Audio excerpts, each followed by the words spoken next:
Hello, everybody. This is Allen Devlin with Atlanta News First here at the First Alert Desk, 8 o'clock p.m. You know what that means. Time to talk about some of our stories happening here in the metro, in Georgia, and far beyond. But today, for the most part, we're going to be sticking to the metro, or at least Georgia, I should say, because it was our state that just got absolutely hammered by some pretty severe weather all over the place. It was a mess. And the thing is, we're still really trying to figure out what happened and where, because we were tracking these storms earlier today, and we've been talking about the strong potential for some pretty bad weather to pop up.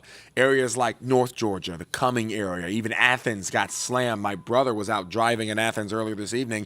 He said there were alarms going off. The wind was blinding. The rain was blinding. He almost took off inside UGA's campus to hide in one of the dorms before making it to his apartment. That's how bad it was. And there's multiple areas in our area that are seeing that kind of activity. So I'm going to have meteorologist Fred Campagna up here in a second at the end of this, next 10 minutes. We'll talk about some other things first, who's going to walk us through what we're dealing with, this nasty line of storms that's still active moving out of our area now. But if you were in it, you sure knew that. We're going to have Brittany Ford, Carly Barnett going to be tag teaming this one, team coverage coming up beginning at 9 o'clock with some of the hardest hit areas in our viewing area. That story again coming up in less than an hour, 9 o'clock, Peachtree TV, Atlanta News First. So moving on from that, I want to talk to you guys about something that is still being investigated on video. A man ignites a Molotov cocktail outside of a stranger's home, and it's all on camera. Like I said, a Ring doorbell actually caught that act. This woman is rightfully so terrified because she doesn't even know this person, and here he is lighting stuff on fire outside of her home. It's scary, and this is the apartment complex where it actually happened. That's the door. You can see the char on the side of her building there. This is the guy police are looking for right now. This gentleman, he is a suspect. On video, here he is pouring fluid that the police later said was an accelerant, and then later he was going to get his lighter, light it on fire, run away. This is the smoke outside her door, and eventually that camera's going to turn to actually see the flames. The woman's going to have to come out and put it out herself. There's those flames right there. I'm going to take this down so you can see it a little bit better. Look at that. On fire. And she's like, what in the world is going on? The whole side of her apartment is charred. Thankfully, she was home. The dogs are the reason that she heard it and she put it out, because this could have been a lot worse. This could have ended in the worst way. For me, for everybody. And this was a complete stranger, and that's what terrifies me, because I'm very recluse. All I do is work. I walk my dogs, I run my errands, I come back home. I don't commingle with anyone, so I'm terrified to be here now. I get it. This is terrifying to be involved in something like that. So if you recognize that man as who's been named as a suspect, tell police, because they're looking for him. They're trying to track him down. Again, she says she does not know who that is. So it's a scary moment for sure. Pete, is it you or is it Campagna with me tonight? Campagna, okay, cool. Just making sure. Checking on my weather team to make sure I know who's going to be joining me here in a little bit. Joining us, I should say. It is going to be for Campagna, like I said. But, yeah, terrifying moment there. If you recognize that gentleman, I'm going to put him up one more time to give you guys one more look. If you recognize him, call police. This could happen to somebody else, guys. That's the scary part. This is not over yet. This gentleman has not been caught. He is a suspect. He's got some tattoos there on his arm. Get a good look. If you recognize him, call police. So the next thing I want to talk to you guys about here is an interesting story that's going down. You might be a cat person. You might be a dog person. Well, honestly, in this neighborhood, you've got one woman who's just trying to help out some animals. But the rest of the neighborhood is saying, wait a minute, this could be a problem. A lot of feral cats are just breeding and multiplying in this neighborhood. They're all over the place. Some say it's a good thing. Others are annoyed by it. There's really no right answer. But that's kind of where this thing gets stuck, trying to figure out what to do with all these cats. Chris Baker says the feral cats have been in her Cherokee County community for years. We spotted one of them Thursday afternoon. Once it hurt, we'll just put some food out for some of these cats that are hungry. And that's all we were doing. We weren't claiming the cats. They're not our cats. But the growing cat population has her neighbors and homeowners association complaining because they urinate or ruin patio furniture, among other things. Recently, Baker says she spotted cat traps in her neighborhood. This video shows a kitten in one of them. You're not catching someone's pet. How do you know you're not catching a mother cat that's still nursing kittens? Now she wants to know why these cats are such a problem and if she's even doing anything wrong by feeding them. I've called and begged for help from animal control, and they just look at you and go, we don't mess with feral cats. We asked the Planned Parenthood of Georgia. They have a community cat program. You're absolutely not doing anything wrong by feeding feral cats. Everybody needs to eat, feral cats included. But you're contributing to the problem if you're feeding the cats and not altering them. Executive Director Elizabeth Bergner says something does need to be done about overpopulation that is caused from not fixing them. She tells me it's a problem across metro Atlanta, but many residents who complain don't realize it doesn't have to be a bad problem. That's a point Bergner says she often explains to HOAs and communities. Or they're leaving footprints on my car, or they're annoying my dog. But you know what they're also doing is keeping away any vermin. And Bergner says they even loan traps for feral cats to be brought in and get spayed or neutered. And she tells me there are similar programs across Cherokee County and across metro Atlanta that will help.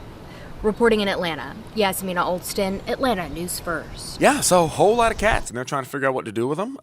But, you know, the shelters in Atlanta are already so overrun as is. There's just not a place to put these cats, as you heard Yasmina mention there for a little bit. But, you know, think about what you'd do if you were in that position in a neighborhood where it's overrun by wild cats or wild dogs. You want to help out, but it's got to make sense, logistical sense, right? So that's where we are at with that story for today. And probably our top story right now, again, is this weather that I've been talking about. But I'm not the meteorologist, but I've got someone who knows a lot more about this stuff than me. Fred Campagna is here to walk us through the mess we just experienced, Fred, because it was an absolute slammer for a lot of Georgia, right? No doubt, Alan. It was pretty impressive when it came through. Of course, looking at the radar right now, and you can certainly see that there's still some activity on the radar, not as much as we had earlier on. So it was a pretty impressive scene throughout North Georgia, mainly north and east of Atlanta, the hardest hit areas. So let me just see if I can quickly adjust the camera here. Maybe I can't, doesn't matter. Either way, what's up? How's everybody doing tonight? So some active weather after 96-degree heat for us earlier today. So, I think I was P5. Let me see. There we go. All right, now it's set to my height. Thank you, Alan. You're welcome. Oh, no, wait, get it back to whatever I needed to get it back to. I guess I don't need it back on anything. You want it back? No, I'm good. Okay. All right, so here's a look at the radar right now. And you can see that a lot of the activity is moving off to our east, thankfully, out of our area. It looks like right now it's just getting out of Jasper and Putnam County, so that's about the edge of our area.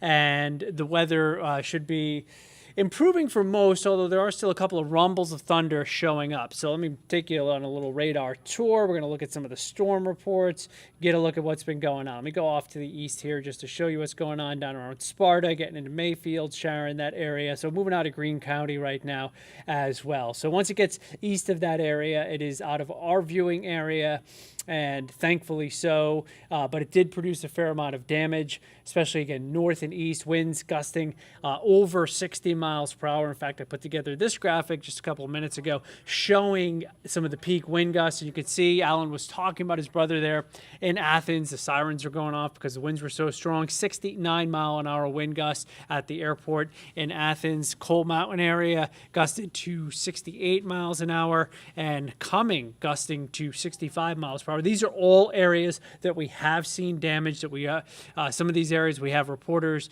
that are out there gathering information, surveying some of that damage, checking it out, getting some video of it, and they'll be on our newscast starting at 9 o'clock on Peachtree TV until 11 o'clock, and then back on Atlanta News First. Canton, 60-mile-per-hour winds, and if you're wondering, Hartsfield, Jackson, as well as DeKalb, Peachtree, both gusted to 48 miles per hour. It seemed like most of the metro, at least the heart of it, was subjected to about 45 to 50 mile per hour winds as these storms came through. I want to go back and take a look at those storms on the radar as they came through, just to show you how the damage appears here, mainly north and east of Atlanta. And that was the area that was focused on for the greatest potential for strong to severe storms. We were in a level 2 risk today, so hopefully we did a good enough job of warning you of this potential for strong to severe storms. But even when you have the warning, sometimes there's not much that you can do. We also have Brittany Ford, who is up in Calhoun, checking out the exterior wall of a firehouse gym that collapsed. And we've seen some pictures of that. It is very impressive, really, I guess would be the word, to look at that damage. The wall itself just completely blown over, cinder blocks a long distance away from where they once were part of that wall. So I think that it's possible that the National Weather Service may come out and survey that area, just make sure it wasn't a tornado that came through Gordon County. I was looking at some of the radar imagery, and it's not out of the realm, I don't think, that there could have been a tornado, but most of the damage that we're seeing today is from straight line winds. We often talk about that even if there is not a tornado, straight line winds can cause quite a bit of damage. Check this out here. Temperatures have plummeted after reaching the mid-90s in Atlanta at 96 degrees. Now it's down to 76. Athens, Covington, Gainesville, Canton, all 71 degrees. You see Locust Grove just popped down there at 81. At the peak of all this, there were more than 150,000 people in North Georgia who were without power as a result of these storms coming through. But when we look at it now, even though there's still a severe thunderstorm watch in effect, the risk of strong to severe storms has diminished somewhat.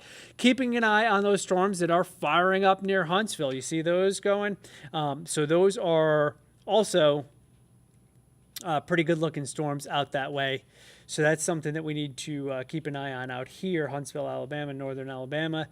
Those storms, again, heading for West Georgia, probably Floyd County, maybe Chattooga County, as well as Polk and Haralson County. So definitely going to continue to watch those and track those for you on our late evening newscasts. We're not out of the woods tomorrow either as far as strong to severe storms go. So the risk later for the rest of tonight is lower, but not zero, of seeing strong to severe storms. I'd say it's highest as you go into northwest Georgia with that action coming in out of Alabama. So we're watching for some downpours, some lightning, some strong winds during the overnight hours in any of these isolated storms that come through. And then tomorrow there's a level 2 risk as well, with the threats being strong winds, again, number 1, and the lightning downpours. Cannot rule out an isolated tornado, but more likely that it would just be strong straight line winds. So we'll look at the forecast here to take us through the rest of tonight and into tomorrow. Notice how we have a scattered storm threat early in the day.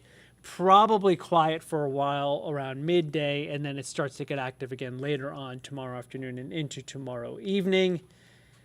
Into Saturday morning, you still see some storms on the map. The good news is it looks like Saturday will become partly cloudy. Looks like Saturday will feature high temperatures in the mid to upper 80s, so certainly not as hot. Tomorrow will likely be in the lower 90s. And then it turns less humid for us too, and a dry stretch of weather basically from midday Saturday right through the middle of next week. Here's Atlanta's most accurate 7-day forecast. Quick peek at it for you, and you'll notice that we have some hot weather coming back in here, but it's low humidity initially at 91 on Sunday.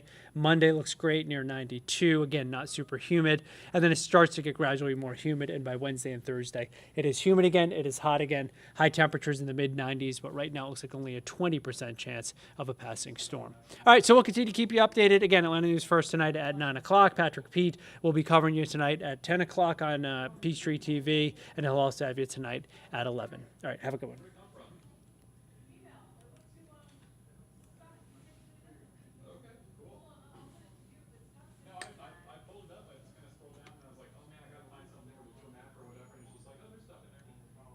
Hey, Alan, what do I need to do here? Brett, what do I need to do to shut the... Oh, Alan's good. Do I end that? I do end that? Okay. And stream. Flip this switch down. We're not on Facebook.